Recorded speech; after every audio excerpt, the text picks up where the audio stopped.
Rev up your engines!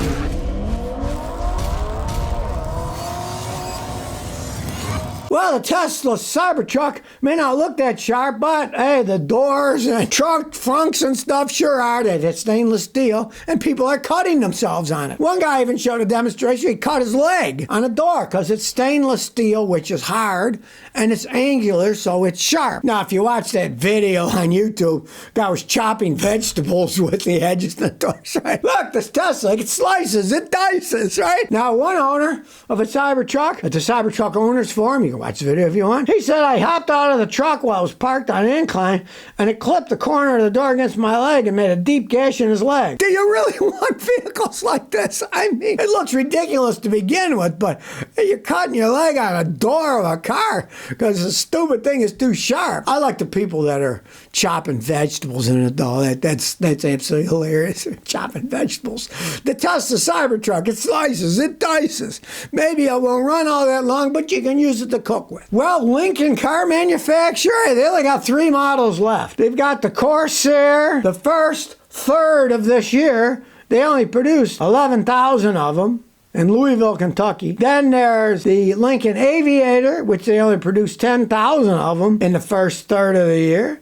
And then the Navigator, which they only produced 6,675 of the first third of the year. So they're not making and selling very many cars. Lincoln is pretty much on the way out. When I was young, it was the bee's knees, especially for older people. Oh, I got a Lincoln. Oh, I got a Lincoln. It's got class, right? It doesn't mean anything these days. But interestingly enough, they were going to go all electric. Well, they're kind of pulling the plug on that because they find out nobody wants to buy them. And part of their problem is what they once had, big V8 engine, run forever. It's bad enough that they replaced them with the 2.7-liter V6 with twin-turbo EcoBoost that have problems as they age. But now that's dropped, and they're replacing it with a 2-liter turbo, a 4-cylinder engine in these big vehicles. No wonder nobody's buying them. At least before they had power and room and stuff. Well, now they're making them so much smaller, and they're really underpowering things. You can talk all you want. Well, the turbo puts out all this horsepower, blah, blah, blah, blah, blah. You go from a V8 to a 4-cylinder. They're not made for it. Ask anyone who bought a regular Ford Mustang, not that ridiculous Mach-E fake Mustang that's just an electric SUV that they call it Mustang Mach-E. I'm talking about the regular sports car Mustangs, right? You ask anybody that's owned one. They want the V8s for power, right? They got a 4-cylinder turbo EcoBoost thing, and it goes relatively fast. It's got like 340 horsepower or something for a little 4-cylinder engine. But the engines keep blowing up because they can't take the pressure. So it's no wonder that they're only making 3 cars. It's surprising they're going to be making those in the near future because they're not popular and they're making all the wrong decisions like Ford's been doing for a long time. You got a big vehicle, a certain amount of people want them. They don't want a small, tiny 4-cylinder engine that's going to blow up in them. Cramble said, Scotty, is it worth importing JDM cars now? I want to know, is it worth having JDM vehicles imported to the U.S.? I'm looking at a 98 Toyota Estima van with a Toyota 2.2-liter turbo diesel.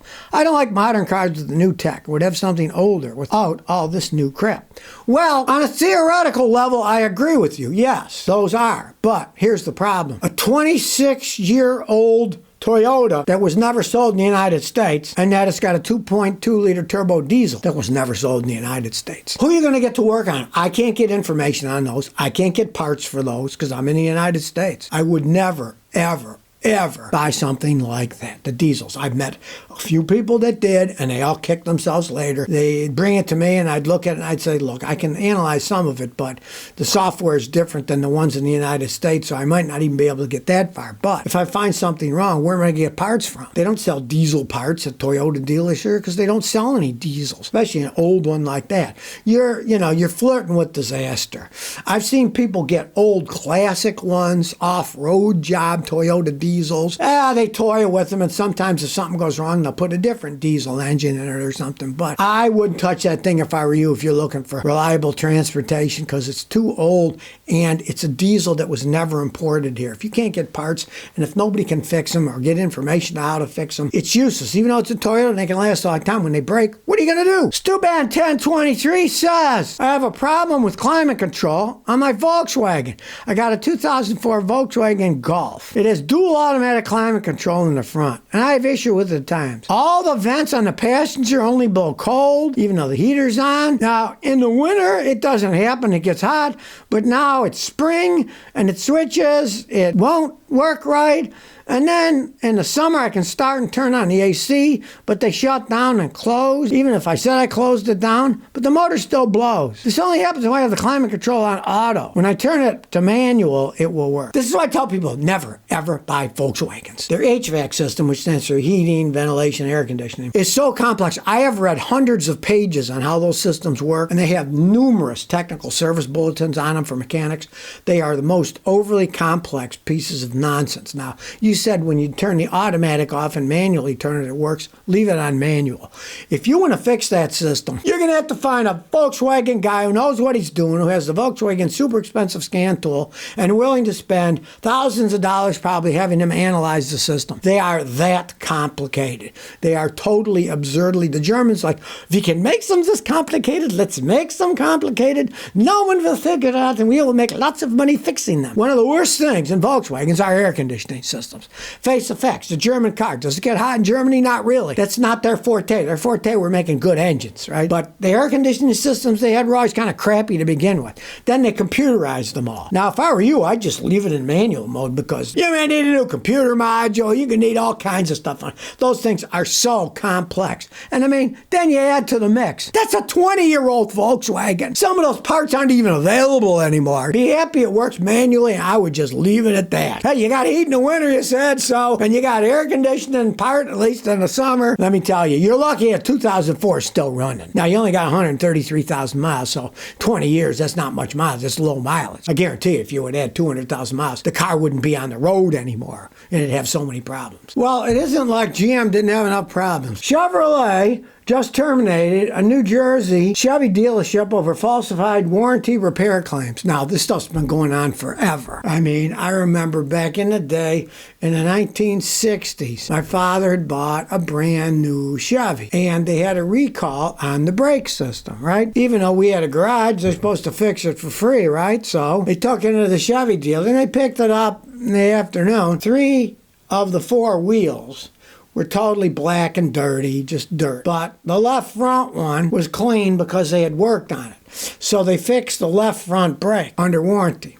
But the bill they sent to Chevy said they did all 4 wheels, and they'd only done 1. So there they were cheating, but this is a big deal. This one Chevy dealership in New Jersey. What do you expect? New Jersey, one of the most crooked states in the nation, right? Initially, GM flagged $98,000 in fake warranty claims, but they eventually found $672,000 of questionable work. Double entendre here because a lot of these vehicles were vehicles that were owned by CarMax, Carvana, and DriveTime. Now, they were selling the cars to somebody else, right? But they knew there was a warranty, so they took it to the dealer, and then the dealer charged for stuff that they didn't even do. Some of the vehicles, they couldn't even prove that they were at the dealership, so I'm sure some of them never even showed up. It's like the old Longshore stuff where a guy working for the crime syndicate would get a salary for being a longshoreman, but he was never even on the dock. They just clicked that he was there and he got paid money while he sat at the bar drinking, right? Well, in this case, they didn't even see the cars that they were reimbursed for warranty work that was never done. There were 517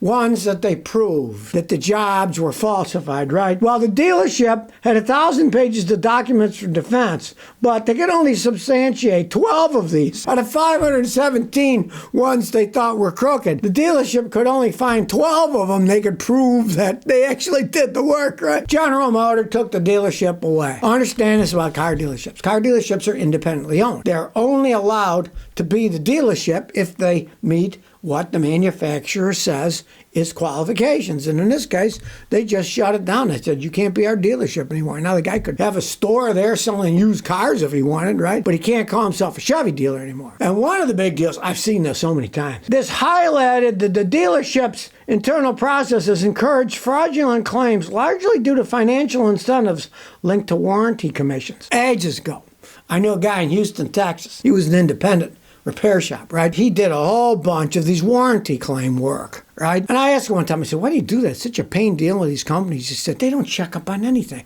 He says, I found that as long as the bill is below a certain parameter, they never even send a guy over to look at it. So he said, I just make up stuff. The owner of the car doesn't care because all they're paying is a $20 co-payment. He'd make up all the stuff, and sometimes if they wouldn't pay what he wanted, let's say he wanted $900, and they'd say, no, we're only going to pay $300. What he would do is he'd do the $300 bill, and he'd tell the customer, he says, look, they didn't pay me enough, so in another 4 or 5 months, just call me up, we'll make a claim. You don't even have to bring the car in, and we'll make up a $600 one to make it even, right? And he did this over and over again. And I'm like, you're doing insurance fraud, because warranties are insurance companies. All the warranty companies are insurance companies, right? I said, you could go to prison for this, right? And he said, the customers don't complain. They're only paying a $20 co-payment fee, so they're happy, right? Well, that's the problem with these warranty claims. The warranty companies often try to screw over the people who bought it or the mechanics that are fixing it. Disreputable mechanics, like the Chevy dealership, they just take advantage of it and make up work that they never even did. I see it all the time. It's bad on both sides. So if you never want to miss another one of my new car repair videos, remember to ring that bell.